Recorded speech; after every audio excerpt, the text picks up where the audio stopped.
அல்லாஹ்வுடைய ரசூல் ஒரு நாள் வீட்டிலே படுத்துக் கொண்டிருந்தார்கள். அப்படி படுத்துக் கொண்டிருக்கும் போது உமர் ரலியல்லாஹு அன்ஹு அவர்கள் வீட்டுக்குள்ளே வருகிறார்கள்.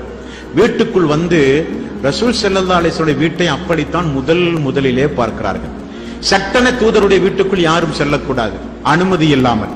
ஒரு பிரச்சனையை முன்னிட்டு அந்த பிரச்சனையை பேசுவதற்காக தூதரிடம் அனுமதி வாங்கி அல்லாஹ்வுடைய ரசூலுடைய வீட்டை முதலில் பார்க்கிறார்கள் உமர் ரலியல்லாஹு அன்ஹு அவர்கள். முஸ்லிமிலே 2947வது செய்தி.